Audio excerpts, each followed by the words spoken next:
Sur 01net, on vous parle souvent de ces constructeurs chinois qui inondent le marché du smartphone et qui concurrencent des marques premium bien installées. Et il faudra aussi désormais compter sur les constructeurs chinois dans la concurrence du monde automobile. On est toujours à Francfort sur le stand de Way, une marque que vous ne connaissez sans doute pas et c'est bien normal puisque cette marque Way, eh bien, elle n'a que quelques mois d'existence.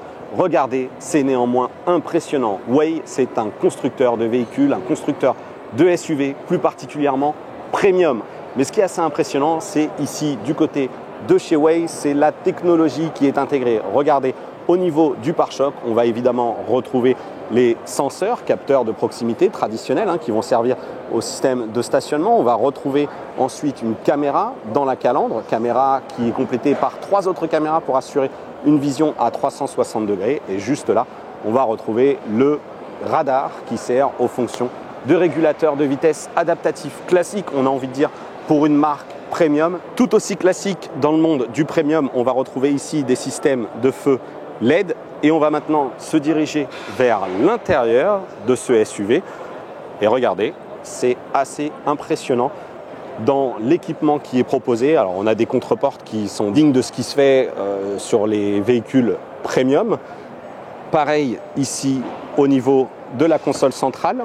Et à bord, eh bien regardez, on retrouve un écran LCD ici derrière le tableau de bord, un autre écran LCD ici au centre de la planche de bord, alors visiblement qui ne s'allume pas, c'est un peu dommage. Regardez ensuite au niveau de la planche de bord, là encore c'est assez bien fini avec un noir, finition piano.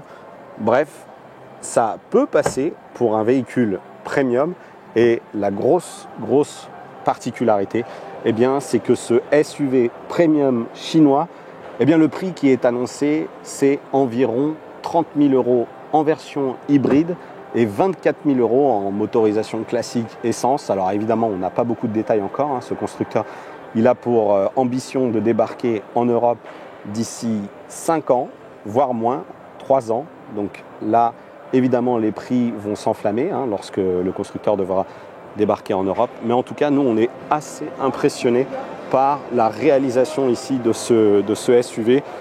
On a ici un autre modèle qui, lui, est hybride classique, c'est-à-dire non rechargeable. Donc, regardez un petit peu aussi l'arrière de ce véhicule. Et le modèle plug-in hybride, eh bien, c'est le Way P8. Là aussi, assez impressionnant dans son gabarit, dans son design. C'est somme toute assez réussi. Ici, la prise pour le plug-in hybride. Et le constructeur chinois Way eh bien, expose aussi un concept car. Il s'agit du XEV. Clairement, là, je pense que côté inspiration, on voit un peu d'où viennent ces portes ouverture papillon. Je pense qu'ils se sont pas mal inspirés du modèle X de Tesla.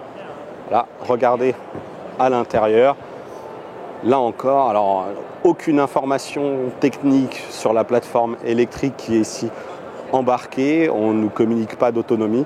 En revanche, on est dans un véhicule qui prétend à des fonctions de conduite autonome avec un volant qui rentrerait dans la planche de bord, des écrans intégrés au siège arrière. C'est assez vraiment impressionnant ici sur ce constructeur chinois. Des conceptions donc assez étonnantes et regardez vraiment sur le stand, alors c'est pas un petit stand déjà, et puis il y a quand même pas mal de SUV, alors évidemment impossible de se prononcer sur la qualité et la durée de vie de ces véhicules, déjà parce qu'on ne les a pas essayés évidemment, et ensuite puisque comme c'est une société quand même qui est toute jeune, il y a zéro recul sur la qualité de fabrication, la qualité des motorisations. Ce qui est sûr, c'est que les constructeurs chinois sont présents ici sur le salon de Francfort. Et il n'y a pas que Way, on a aussi croisé un autre constructeur qui est Chery. Si on s'est ici intéressé à Way, c'est parce que, comme on vous le disait, on a quand même une belle inspiration de certaines marques premium et les prix ici sont assez fous. 24 000 €, je le rappelle, pour un SUV équipé de technologies dernier cri, feu LED, régulateur de vitesse, capteur de proximité, détection de piétons, freinage d'urgence, 24 000 € seulement et 30 000 € pour des versions plug-in hybrides. Franchement, si jamais ça arrive sur le marché français à ces tarifs-là, ça risque de faire très très mal, mais on n'y croit pas beaucoup.